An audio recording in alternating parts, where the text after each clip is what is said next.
Synchronize this with my YouTube as well. So if you can hear me, just give me a little thumbs up, or if you can't hear me, let me know in the chat, or let one of the folks who's in the chat let me know. This is a webinar around reliability in Kubernetes.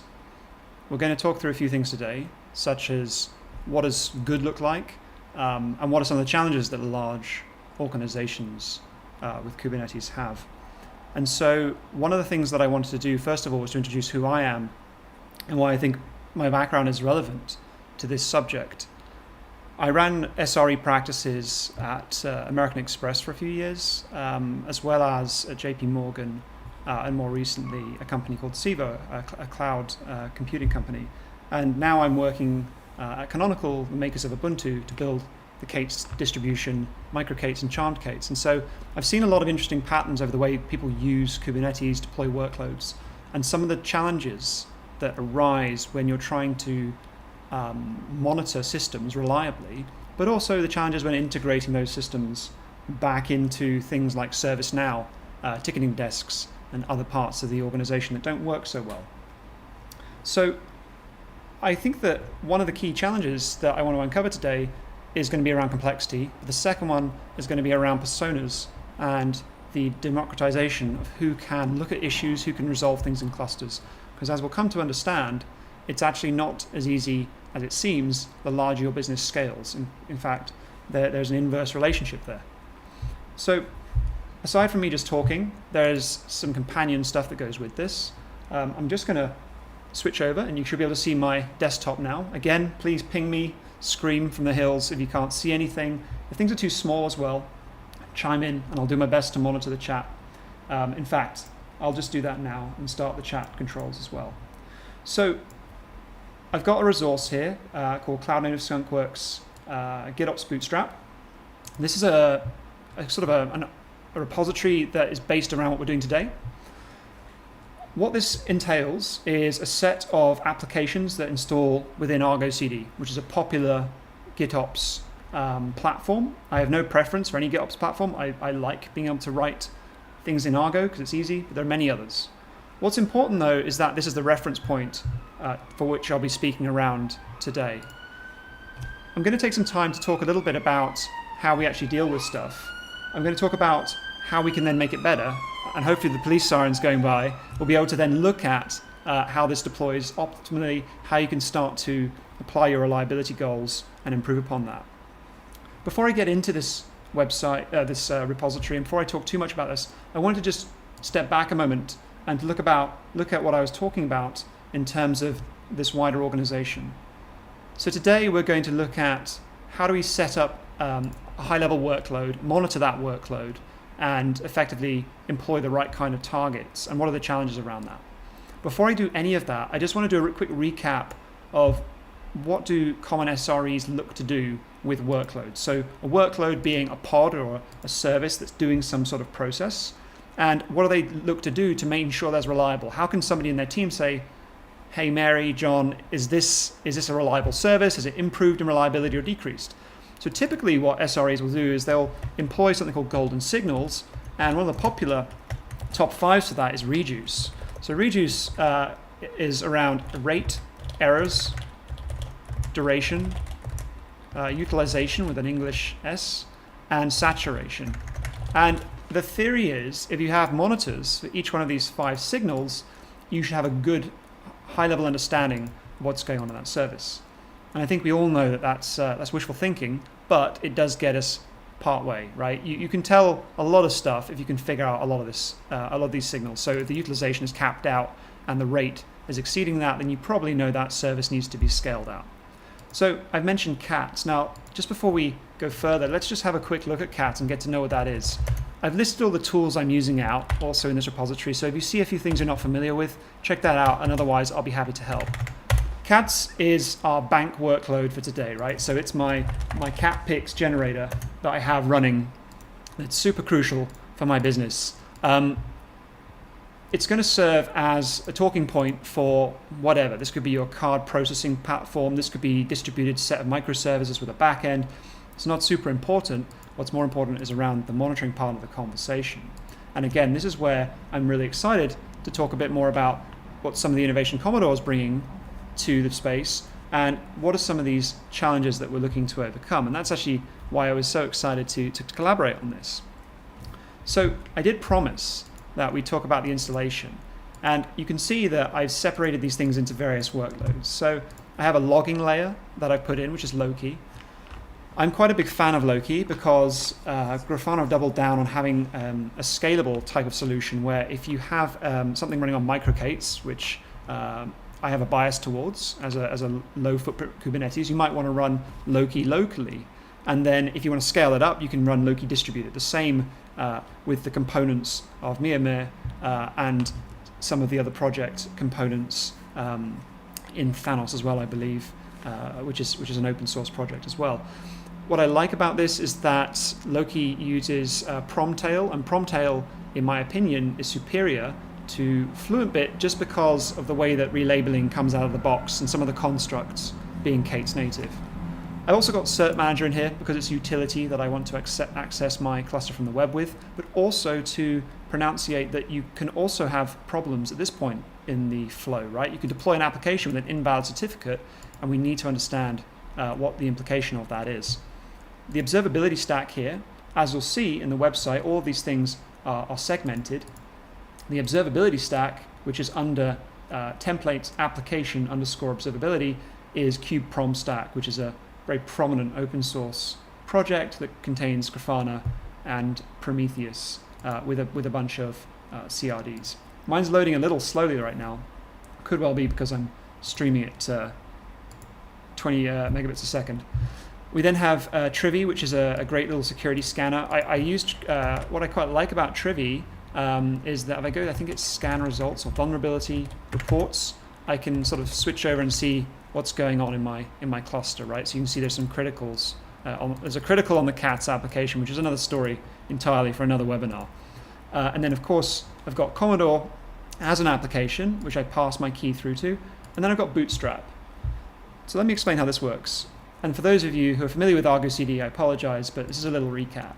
So this repository is sort of self-assembling. What happens is, when you have Argo CD, you can point it to a repository and it runs a Helm operation on that repository. So I've just combined that so that I can say, Argo CD, look at this repository and look at what's in the templates, which are other applications. So it kind of acts as a springboard.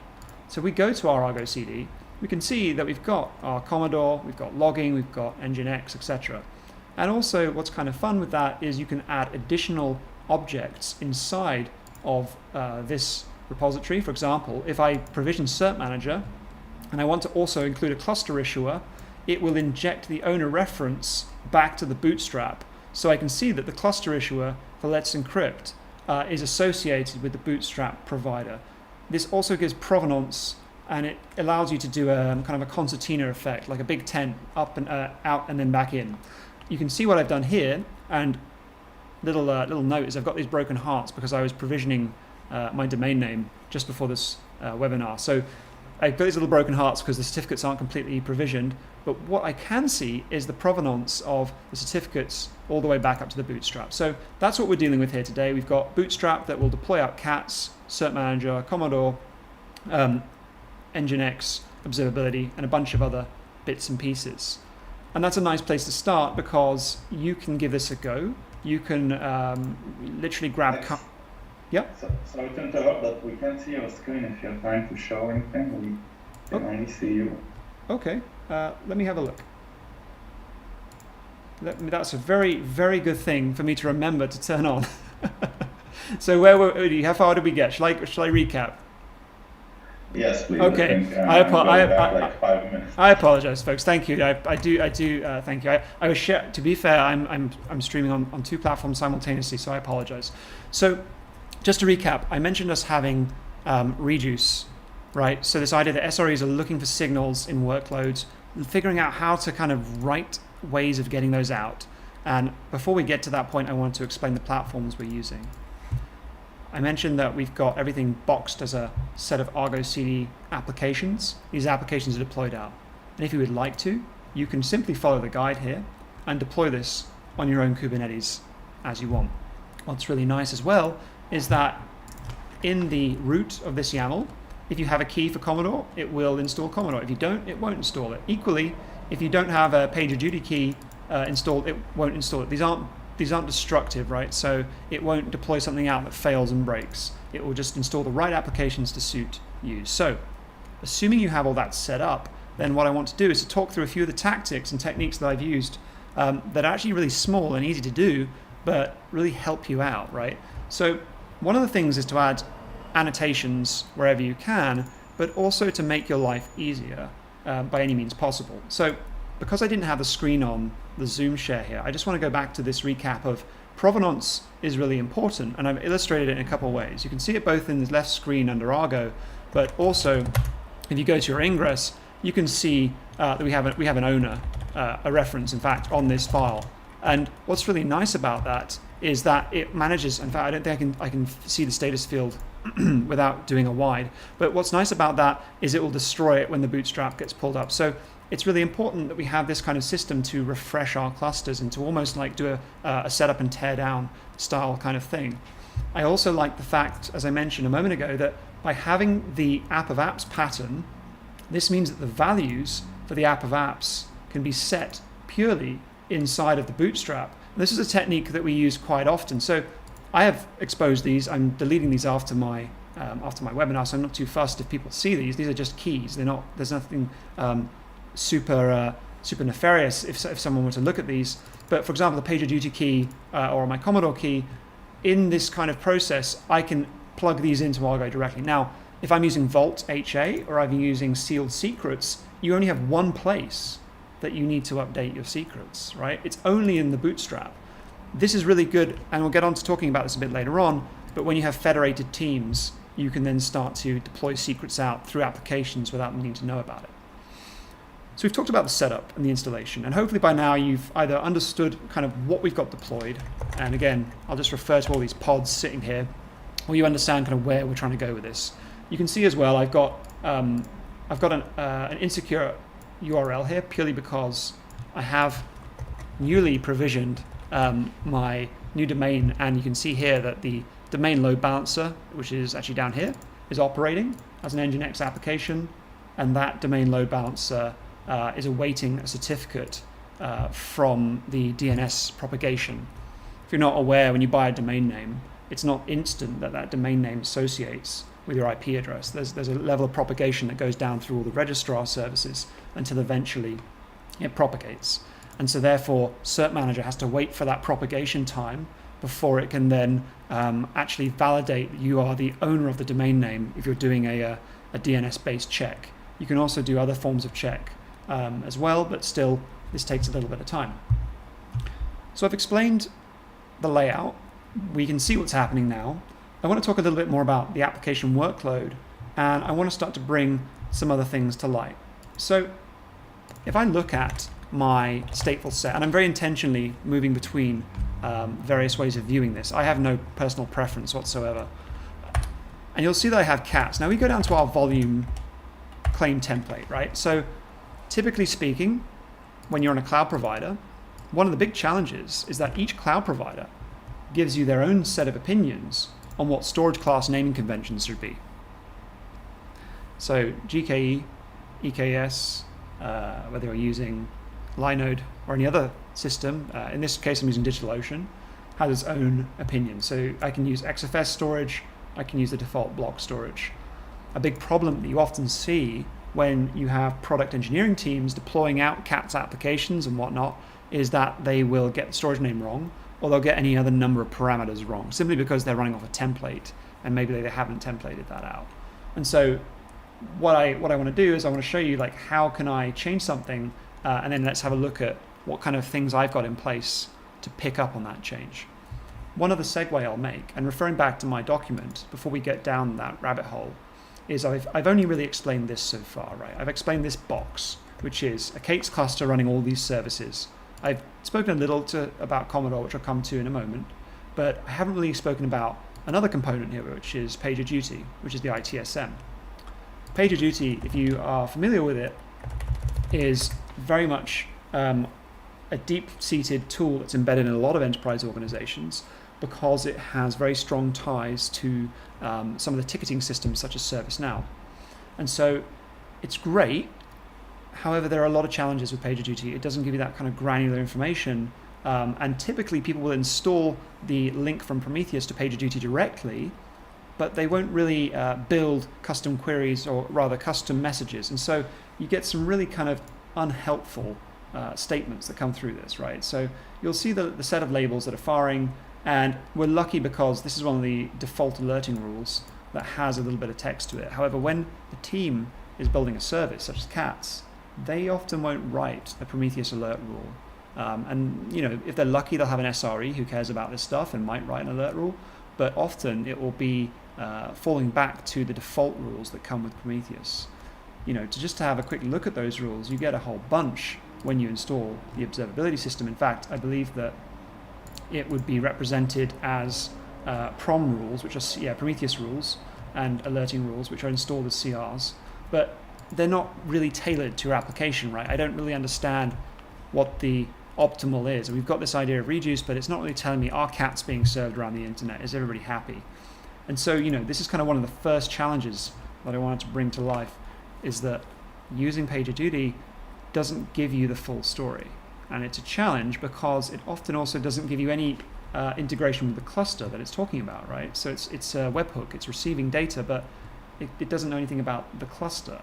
And so coming back to that thing I mentioned a few minutes ago about annotations is, I did a similar thing earlier on in Komodor with Argo, and what I did was I used an annotation to link these things together. Like, I haven't got time to jump around the internet, so I've got these little links, and I can just go back and forward between these dashboards. And what was really nice was that it just saves me time.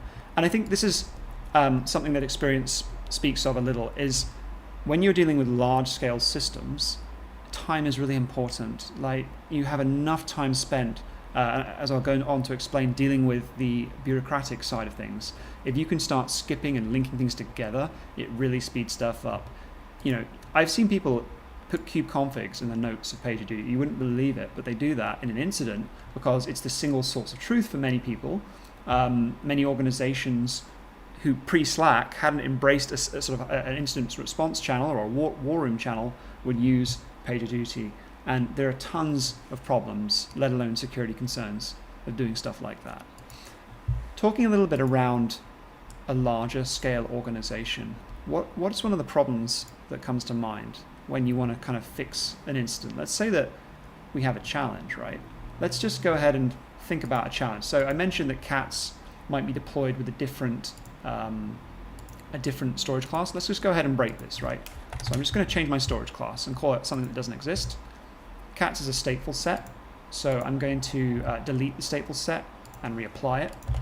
And we'll talk about why is that a problem in the meantime. So just give me a moment to make sure this is actually deleting. What I'll do is I'll do a terminate on the current sync, and I will go ahead and check that that's working. So let's terminate that. Yeah, there we go. Okay, it's deleting, great. And then it's being recreated by the bootstrap.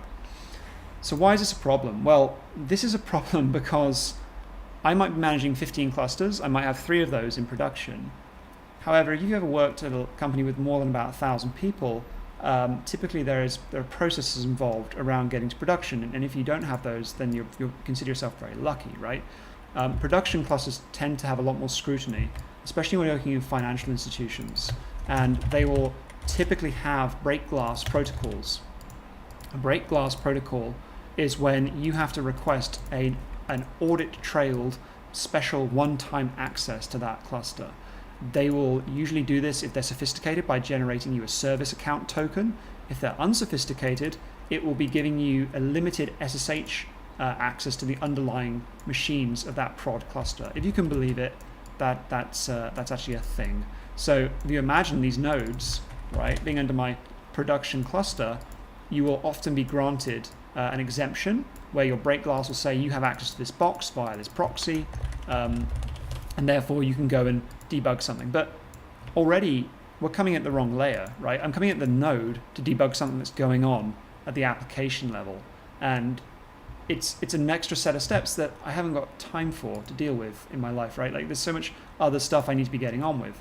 So, when I start thinking about the future of where things are going, and I wanted to start showing you folks sort of why I think it's really interesting that we have folks like Komodor trying to solve these challenges, I just think it's super important to set the context of why are these problem spaces being explored, because they are real problems in large companies. They're real problems. So getting access to a production cluster, I've had a production incident where I think it was at least 2 hours, even with an emergency request.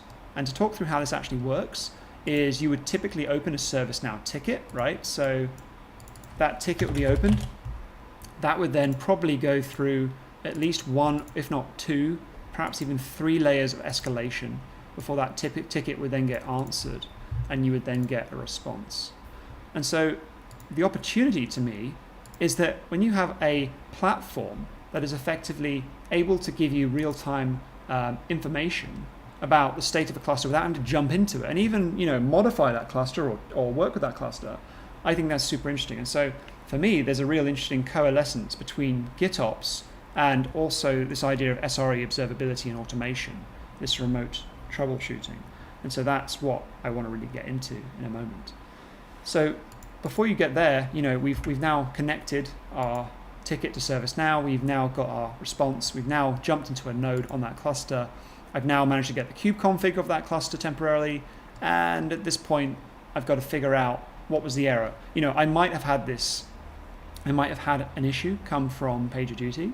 For example, this is a Prometheus error, which was when the admission hook didn't trigger, and I think it was also after a job update. But getting to the point of this being useful and actually resolving could be getting close to hours, right? And so, whilst I just want to see ultimately why aren't cats working, right? Why isn't my cat's pod working? Until I can actually get there, there are quite a few steps. And so I think that it's a really interesting illustration that we can get there with something like Komodor. And so I'm going to come on to talk about this a little bit more now. I hope that I've given a good illustration of where some of the pain points are and why it's interesting to start to be able to think about this sort of stuff. So I got a couple of clusters plugged into this, and I just wanted to kind of go back before I sort of looked at why I found this interesting. Is I had a couple of clusters plugged into this over a while, and what was really interesting is I had my Raspberry Pi cluster, and I looked historically over the past few weeks, and it was quite cool because one of the things, and I've replicated it here a little bit, is what I could see is that I had a bunch of scan reports that were failing from Trivy, but they weren't failing. What was actually happening is I had criticals in my cluster, and I thought this was a really cool way of exemplifying that they had job runs that were actually failing on the vulnerability scan. So it was reminding me that I have to go back and check this out. I think it's really interesting because when we start to think about the personas, not just the access, that's when it's something that I think is really interesting as a bit of a game changer. I mentioned all of this stuff around, an SRE requesting access to try and figure out what's going on in a production cluster. That's just the SRE. That's just the SRE, let alone a SecOps engineer, right? If you've got those vulnerability reports that are failing, that's a whole different thing. And so when you suddenly think about, tooling that makes your life easier, and you can start to build out sets of functionality, sets of behaviors in the UX that doesn't require you to jump into a cluster, then you are bringing people closer to solving problems. Now, I mentioned earlier on as well that one of the things I was really interested in was around this improvement in DX and this idea. And what you can see right now is, let's get to the next stage of our demo. So I mentioned that we have this whole problem with our persistent volume claim not binding because of our demo. And what's really cool to me is that you can see, again, we've got an issue here, and I can also then understand exactly with what's going on, right?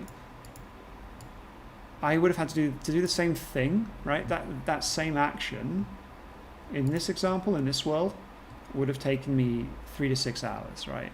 And if you're working in a company that's making millions of transactions a day, that's huge volumes that you're missing, because let's face it, everyone loves cats.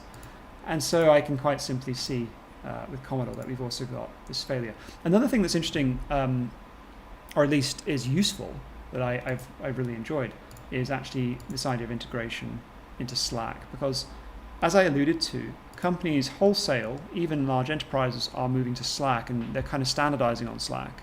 And so Prometheus has some really good Slack integrations. However, Prometheus, again, unless you build your own webhooks, doesn't take you to the cluster.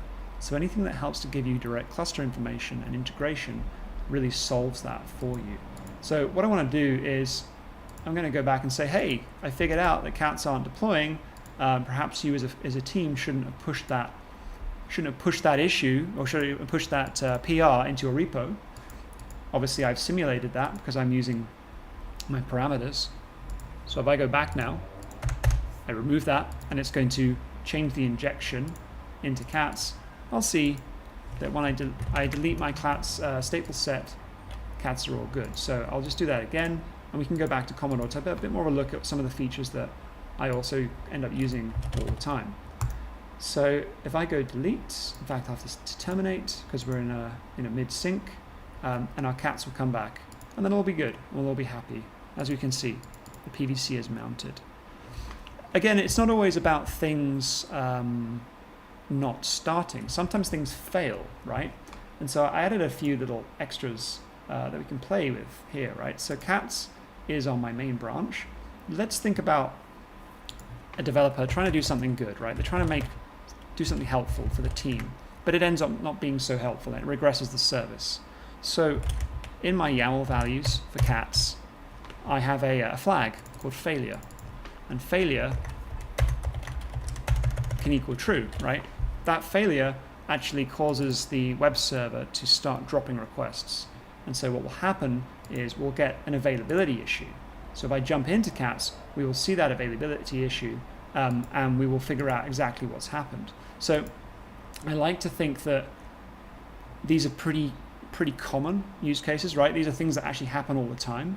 And by saving ourselves the trouble of having to jump through 13 different hoops and to see things brought up, then I think that it's really a good step in the right direction to democratize, as I said earlier on, that access to investigation. It shouldn't just be the SRE who is figuring this stuff out. It should be a team sport, but building the tools to make that easy and to set those integrations up, absolutely. That's something that your SRE can help you out with.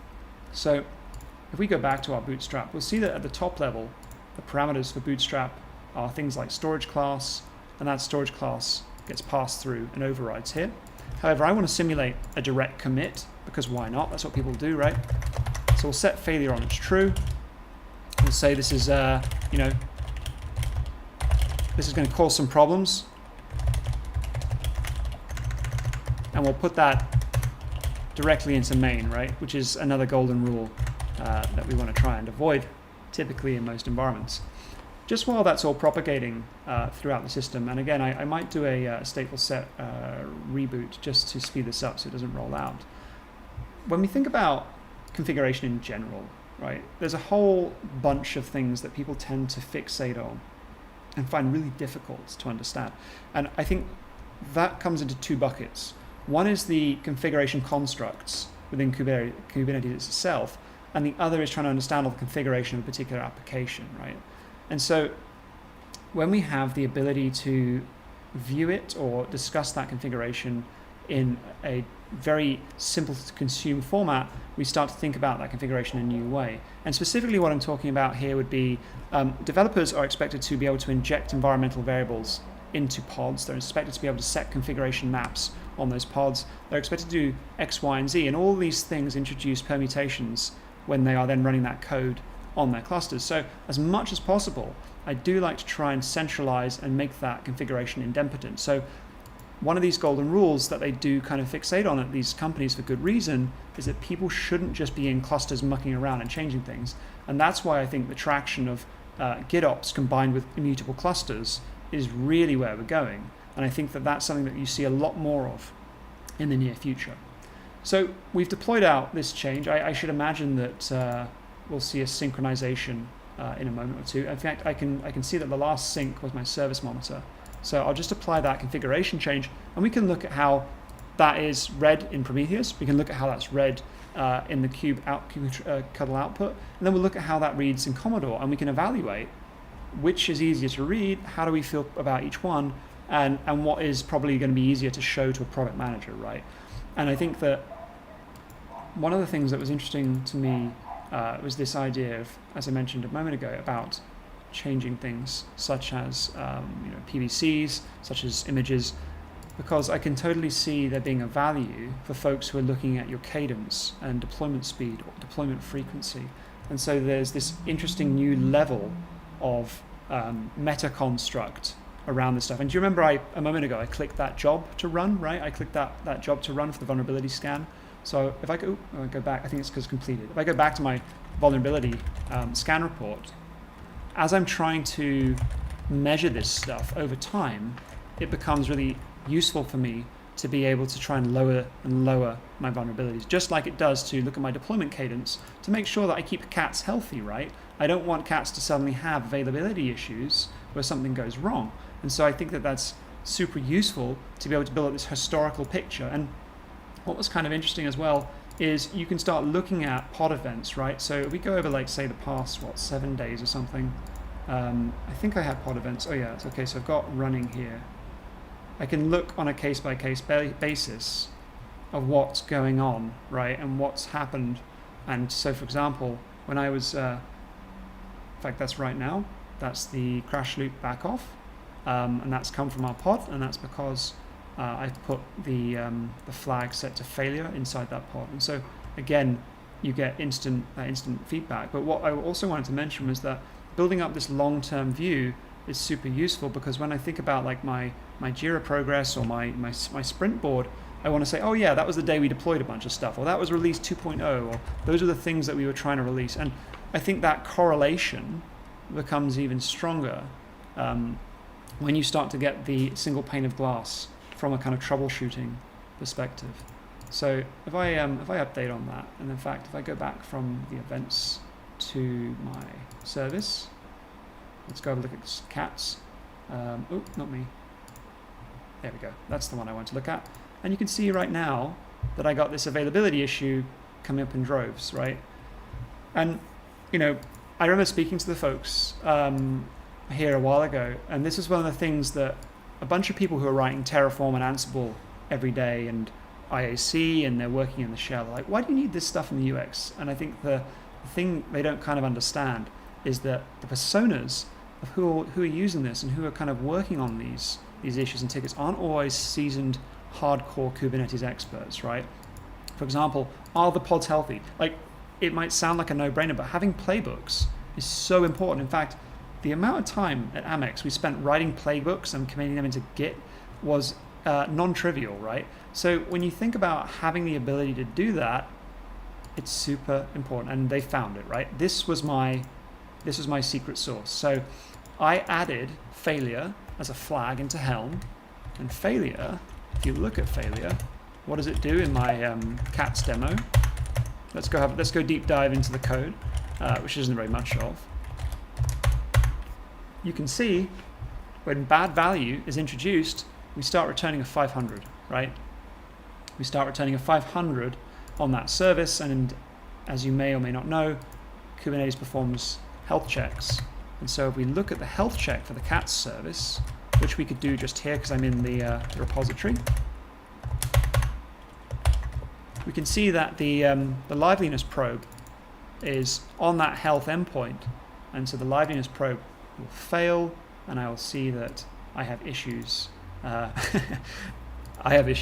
can see that we'll have issues within that, and that it's failed. And what's really cool is that if you integrate this as well, you can go back to Git, and of course I can see my log saying that Alex has done something stupid. He's introduced failure. So if we rewind the clock, we can take this out.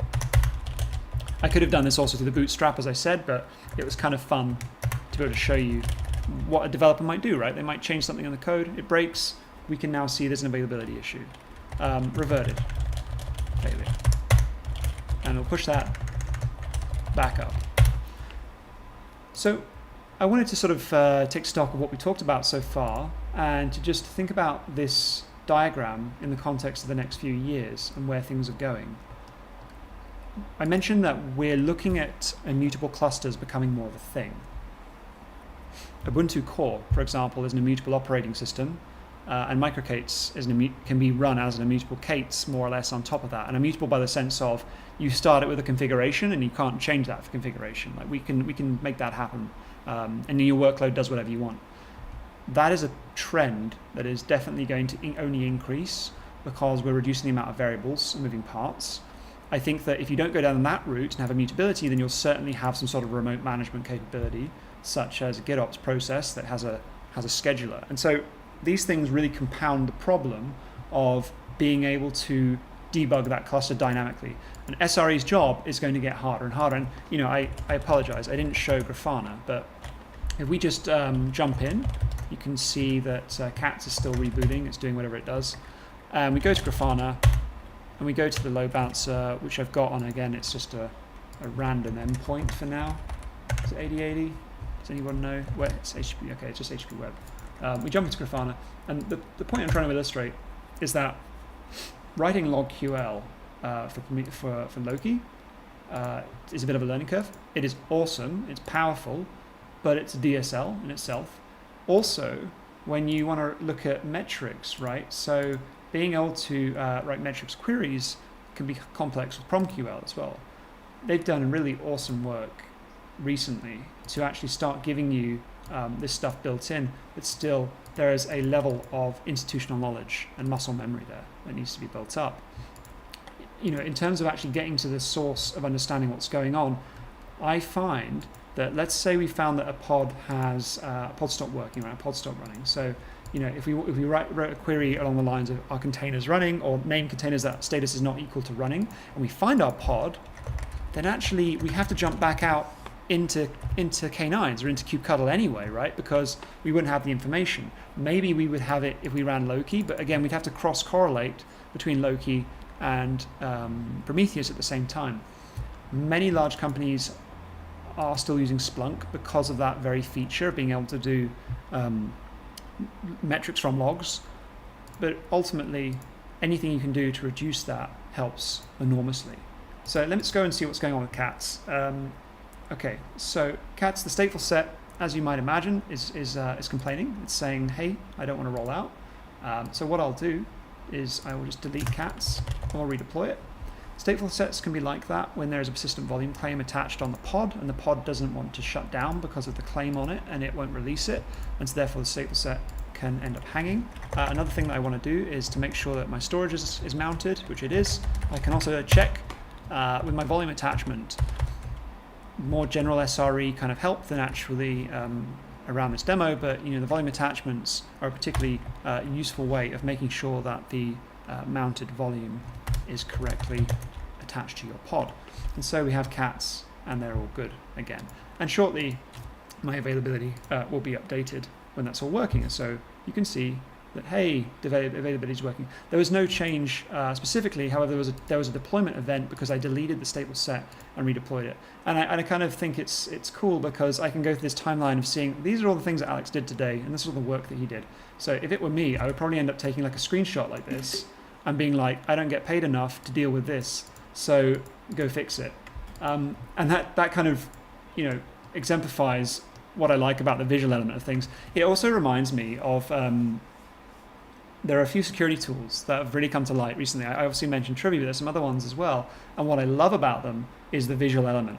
And I swear, the older I get, the less that I have to tinker in the shell and write like kube control to JSON to pipe JQ to then modify something through Xargs, the better, right? Because I have to bear in mind that being an SRE these days is not about me being the end user, but I am kind of like the plumbing wizard that gets it through to the product engineering team, and often they will be the people on call.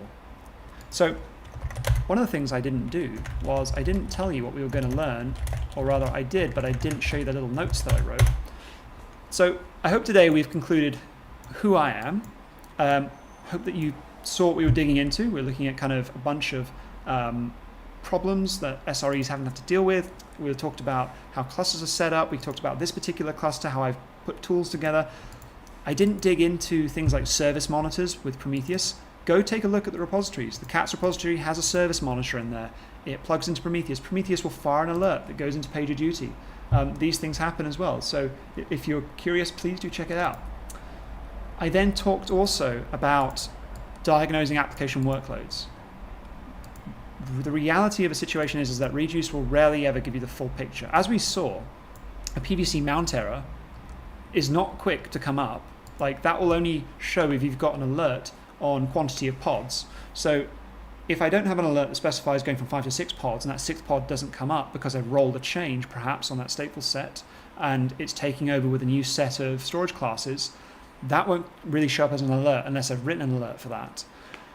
And so there is a gap there, and that's where a lot of toil is spent with Prometheus. Again, with Loki, we're writing queries for that. These are both incredible tools, but there is energy that needs to be spent in the observability layer to get the workload layer to actually be accurately monitored. And so when I can come along and not have to do anything, it kind of makes my heart sing, because let's face it, being able to read from the K8s event stream, K8s is pretty smart, right? It can look at scheduling and orchestration, and if we can combine that with this level of audit trail and also then remote debugging, I think one of the things I didn't mention is that I can do this kind of deal. So I can do sort of scaling events, I can do restarts and all sorts. If you're not in a GitOps paradigm, then we're really laughing, because then developers are enabled to be able to sort stuff out for themselves. Looking further, I put Komodor in brackets because, these folks have a place in my heart, because I think that the key challenge to engineers is going to be complexity. And I think, as I said earlier on, it's going to be that your time is in shorter and shorter and shorter supply. Whether you're having to diagnose something that's relatively trivial or complex before you even get there will be the bar to entry. Anecdotally, again, ServiceNow and whatever your ticketing system is just an example, but it can take forever to be able to get access to even look at the problems. Having hosted solutions or having solutions that are orthogonal to the cluster are awesome. Remember that my cluster is cluster in a box. Enterprises don't really operate like this. The observability is kind of usually over here, and you'll have a forwarding logger or a forwarding Prometheus remote write, or a scraper. However, the plumbing and the concepts remain the same. And so if you have taken anything away from this today, I would like it to be kind of evaluate your own SRE practices. I've not really spoken much around SLAs, around more of the SLO management side of things, more kind of the practicalities of troubleshooting and diagnostics. But challenge yourself. Think, like, where do I actually spend most of my time? Is it doing SSH shuttle? Am I doing double bastion jumps? Am I doing kubectl from some remote machine just to figure out the log entry? Or am I spending a lot of time in Splunk building custom queries?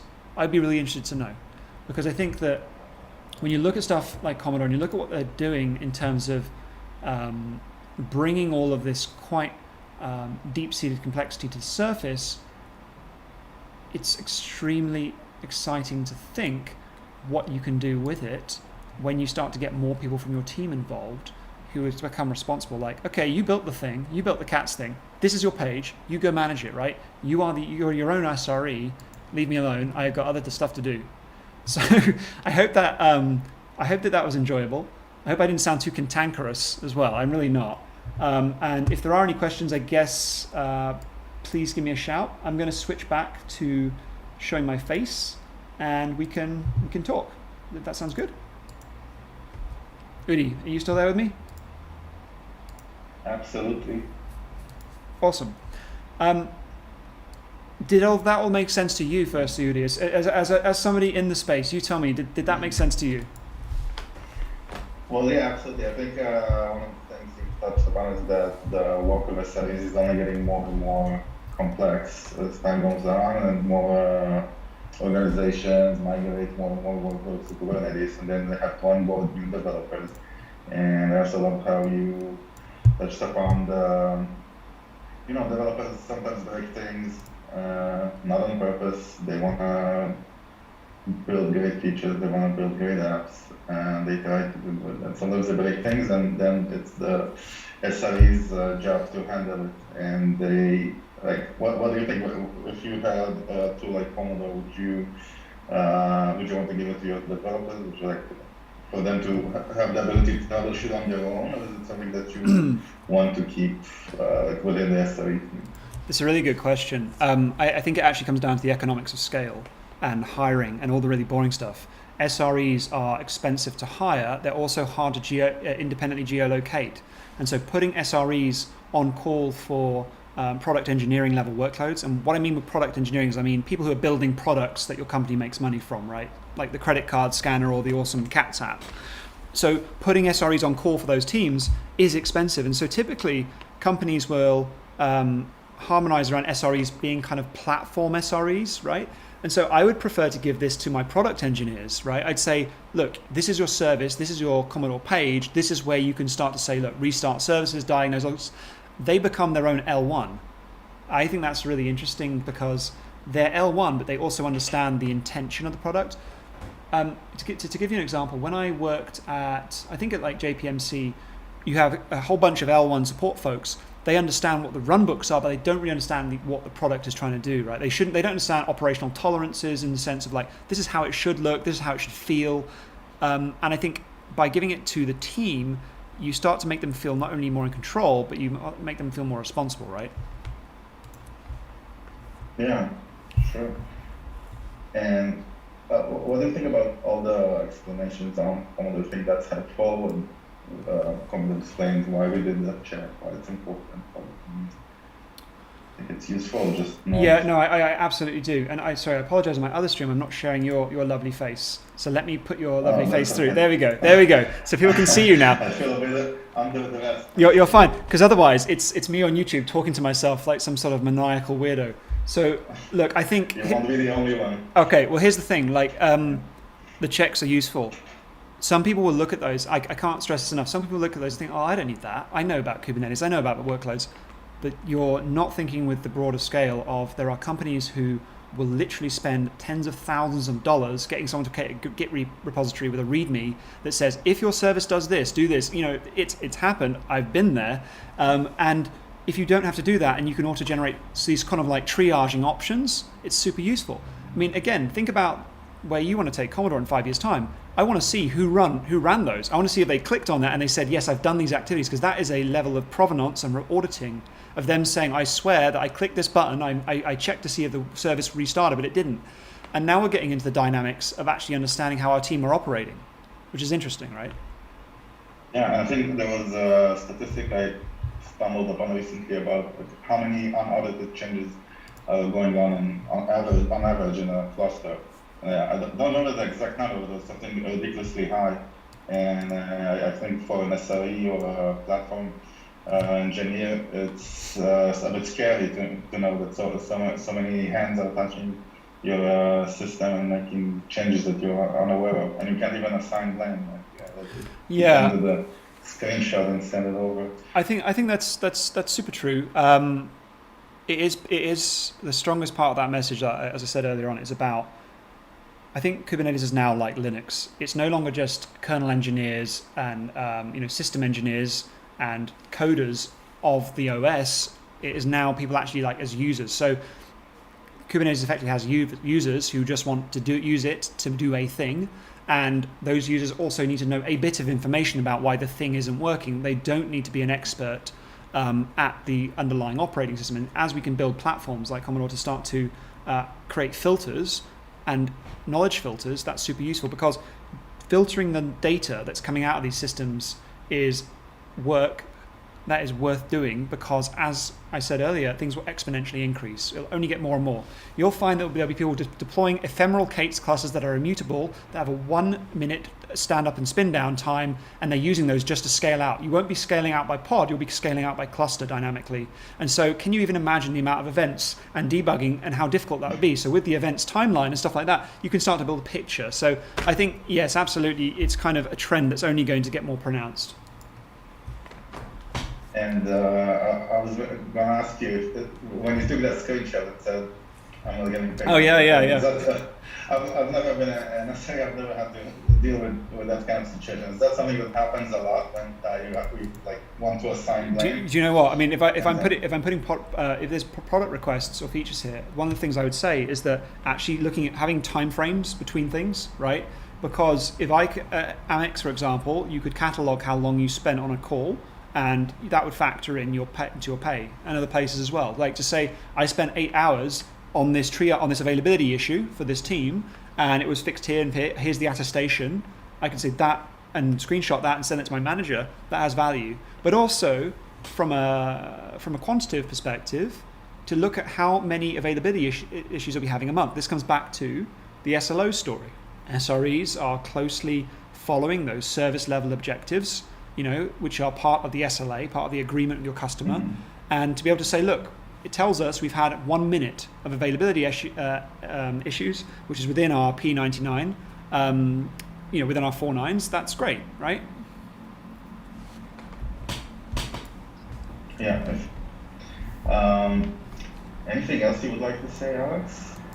No, not at all. I would just like to thank you for having me for my ramblings. And if anybody would like to play with the stuff that I built, please go ahead and on Twitter, just DM me if there's anything broken or open an issue.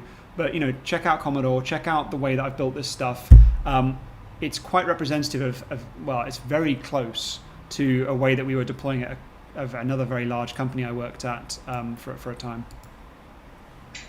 And I just want to add that Komodor has a 2-week free trial, and you can do the self-serve installation yourself. Just go on the website komodor.com, you can install it and follow Alex's video. We're going to share the recording with everyone, and you can try out Komodor for yourself. You can also check out our open source tool, validcube.com, and join our newly minted Slack community. And that's it. Thanks everyone for joining.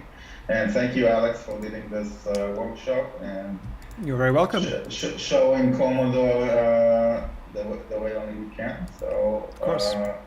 Till next time. Thanks, Iram. Ciao.